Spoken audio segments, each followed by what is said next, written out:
Hey troopers, this is Random Game Channel here to try to do my best to keep this one short, but it's going to be a gameplay tips video for how to find the M-55 and how to best set up a position to use it and how to use it. Alright, let's get to it. Okay, so how you can find it is by looking for the mutator. It's called the M-55 cache mutator. It's going to be listed in the mission selection menu, so just kind of like look for it, and then hopefully you run into it and you just launch the game like normal. All right. So once you are in a game with an M-55 cache mutator, you want to check the attack map for the tactical weapons cache. It'll kind of look like, the nuclear warning symbol that you usually see in video games in real life. So it's like a black circle with black and yellow, like coloring blocks on it. And then you kind of need to plan out how you're going to go and get it. So if possible, try to work with the other players, communicate with them, text-based, auditory, just, try asking people who wants to go and get it. And then once you have a group organized, move out and stick together. Sometimes there can be situations where like the bugs will try to ambush you. Sometimes there won't. It all kind of depends on what's going on in the game, and hopefully you and your team, or if you're going solo, make it out there in one piece. So in the example I'm showing you, it's pretty far. It's several hundred meters away from the base. So when you're running out there, you want to make sure you keep an eye and ear out for the bugs. Because like I said, they can ambush you if the game director takes notice of you, I guess. Not sure of how like the spawn system works when you're like that far out. Um, but also when you're running out there, um, just make sure you try to keep an eye out for places that you can like climb on top of that the bugs can't really reach you. Just in case you do get swarmed on the way there and back. So that's what I'm kind of doing in this particular clip that I'm showing you. I'm just kind of, keeping an eye out for, the bugs and places I can jump on top of. Alright, so I wish you luck, and I hope you get it, because it's really fun to use. But as you are getting closer to, where the M-55 is on the map, you should start seeing like this giant green beam in the sky. And then once you get a little closer, there should be red smoke as well. So just follow those in, and you should be able to see the cache when you get close enough. It'll be on the ground. And I think usually there's like 3 of them that your team can pick up. So, plan ahead of time to say who gets it and who gets to, run with it, right? And hopefully no one fights over it. So that's how you find the M-55. Just run fast and run hard, because sometimes the bugs might get you. Alright, the next section is how to best set up a position for and how to use the M-55. My first bit of advice is to find the highest elevated position that you can get on top of in the base. The best class, the 2 best class I recommend for that, just because they have like the the tools to get up high are the sniper and the ranger. Just because of like their mobility and their jump jets, right?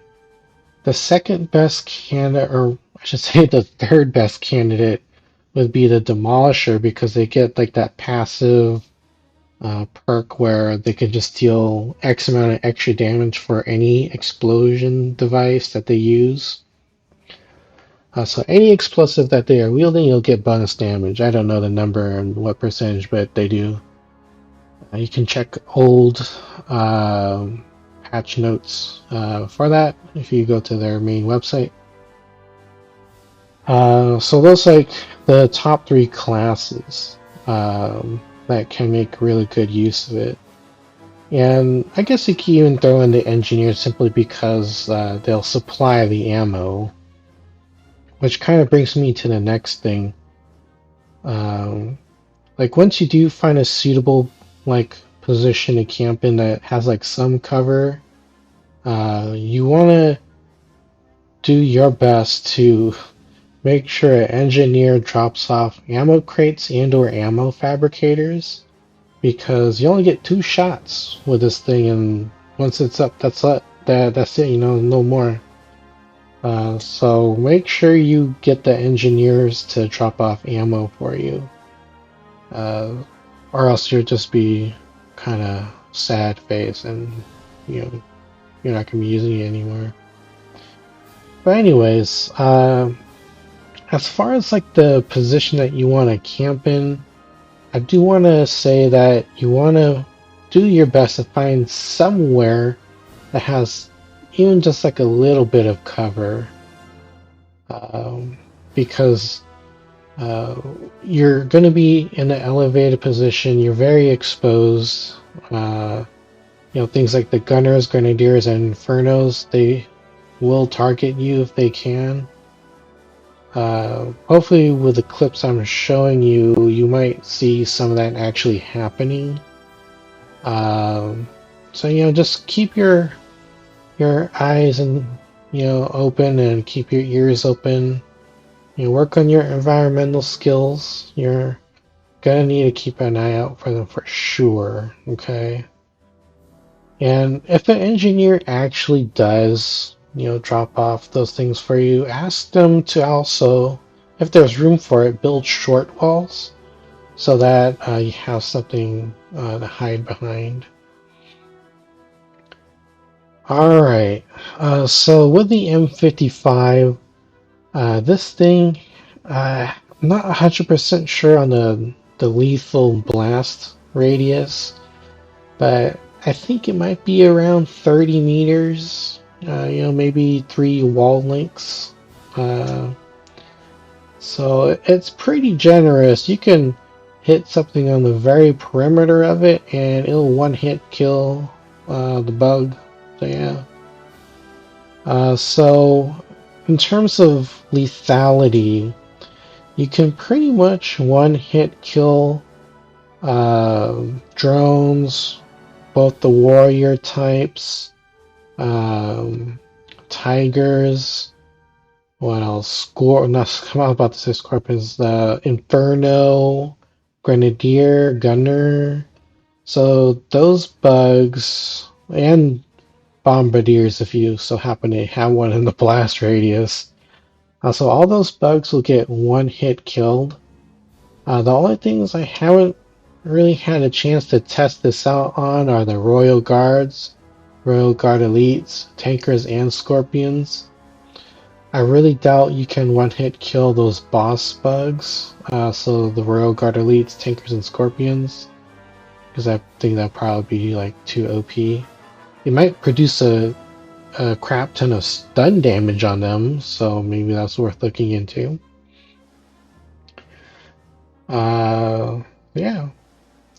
Oh yeah, this thing can also destroy bug corpses, and it turns them into confetti. It's really nice to look at. So it might be nice to take a screenshot for yourself if you are interested in that sort of thing. But moving on though, this thing reloads really, really slow. So as soon as you have the opportunity and when you're done guiding the projectile to the destination, you want to reload it as soon as possible. I'm not sure if you can like guide the nuke in with hip fire. It'll probably be a little hard to see, especially if you're like shooting at extremely long range targets. And I find that if you aim down sight with the little monitor that pops up for it, I find that it's easier to um, kind of just guide it in. You can, like at extreme ranges, you can actually see it curve quite a bit if you like jerk it to like one side of the screen. Uh, so yeah, you can guide it in more accurately if you do it that way. And the other thing I want to touch base on is that if you are noticing that bugs are moving in one particular direction, you want to like lead the targets a little bit. So for example, you don't want to like aim where they're currently at. If they're all moving to like, for example, they're all moving to the left, you want to aim ahead of them, maybe just a few meters, just so that by the time the nuke reaches the intended uh, area, the bugs will have effectively walked into it and then they'll all get exploded. So with the M-55, the velocity on this thing is actually pretty slow. It's even more noticeable if you're doing a very long range shot. So I just wanted to let you know that it does take a bit of time for it to, travel through the battlefield. The other thing I noticed with the M55 is that you actually don't run slow with it. I was assuming that you would, but from what I could tell, you run normally. You have your normal run speed. So if that was something that you're worried about, don't worry about it, okay? And hopefully this helps you out. This is something I've been wanting to do for a while, but I just haven't had a chance to get my hands on it. I had tons of fun. So if you really liked and found this short gameplay tips video useful, be greatly appreciated if you can like share that with your friends, with your play groups, and liking the video, commenting on it. You can just say like hi or thank you, and then I would greatly appreciate it if you can subscribe to the channel. All these things will like help grow my channel and get the algorithm and say, hey, Random Game Channel's got some really interesting stuff that people should check out. But yeah, if you want to watch more of my content, you can always check out the recommended video in the middle. Or if YouTube didn't screw it up, there should be a playlist on the right for all the gameplay tips and stuff that you can follow along with. I got a very expansive playlist, and I'm sure you can find something useful in there as well. Till next time, troopers, get back out there in the battlefield, and I'll catch you next time.